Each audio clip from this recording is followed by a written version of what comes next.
So in California, in some towns, they passed a law saying that because essential workers at grocery stores were at risk of getting COVID and we needed them, that we would pay them an extra $4 an hour. So guess how Kroger is the big chain here in Southern California. Kroger will shut California stores to avoid offering workers hazard pay. That's real. I guess they won the game of evil chicken.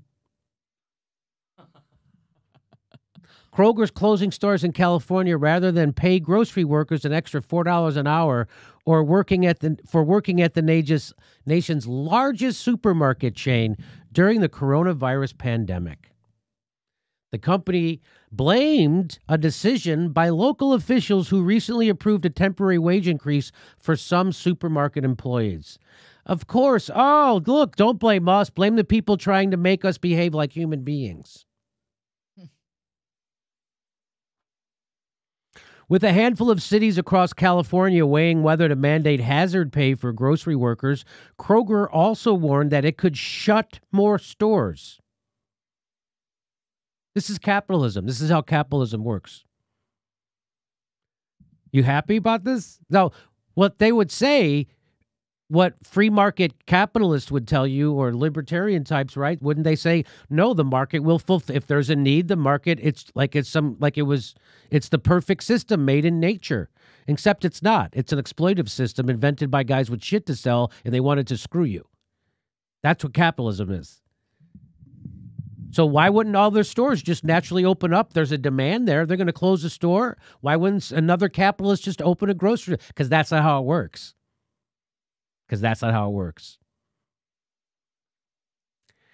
Hey, this is what happens when corporations run your country. They give you any ultimatum they want.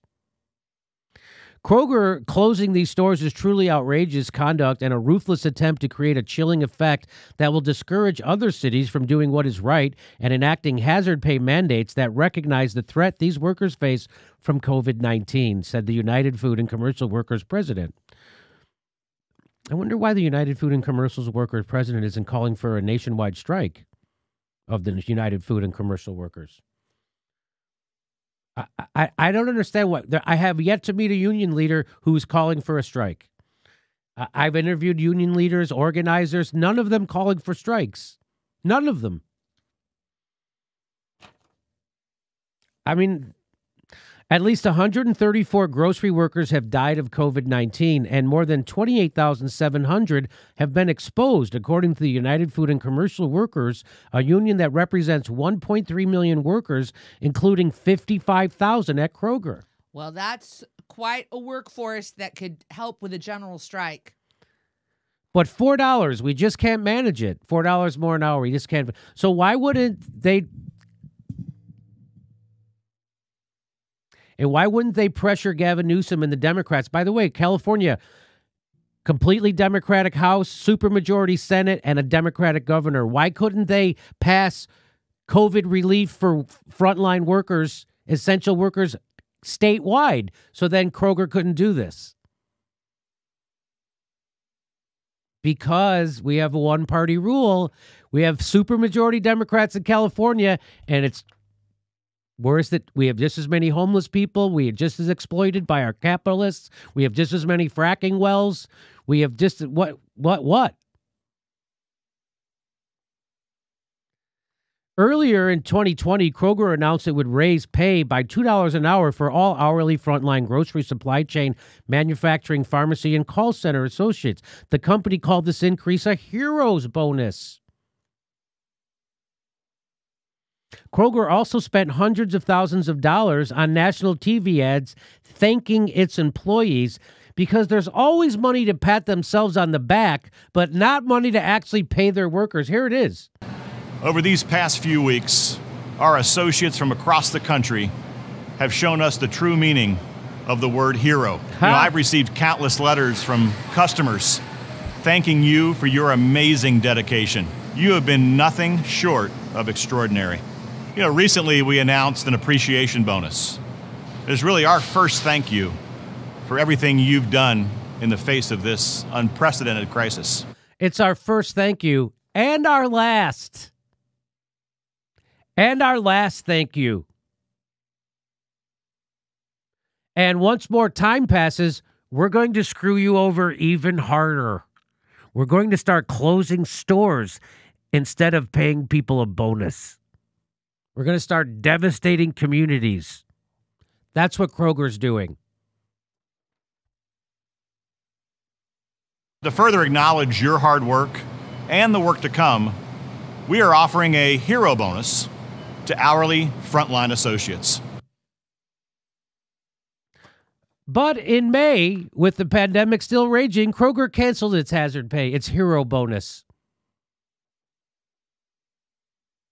hoping nobody would notice.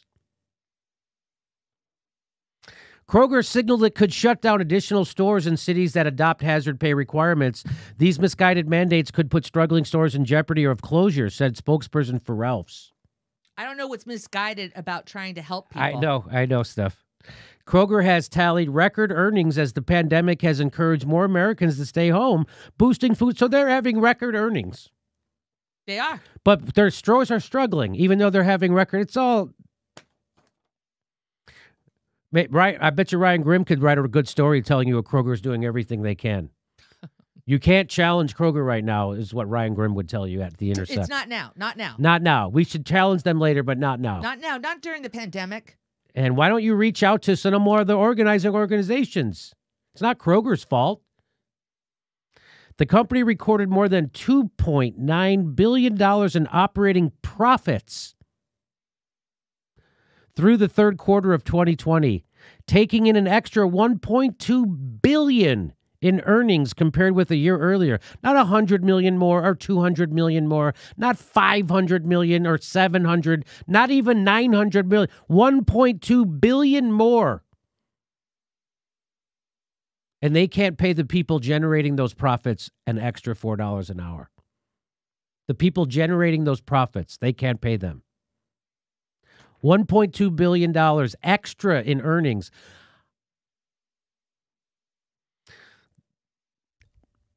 And of course, Kroger earned $2.9 billion after paying its hero bonus to employees for 2 months. And they still made $2.9 billion. And then they took the hero bonus away. Kroger is redirecting some of that money to investors with a $1 billion stock repurchase. You know, that used to be illegal till the mid-'80s to do stock buybacks, which is another reason why our country is failing and turning into a shithole. In February, the company announced a $147 million dividend payment and said it expects to increase its dividend over time. So there you go. And the Democrats could do something about that. The Democrats run California, and they won't. Just like the Democrats in Congress, and they have the complete federal government and the White House, and they won't do a fucking thing to help you. They're going to do impeachment before they get you a COVID relief check. So keep voting blue, you fucking assholes. Keep voting blue.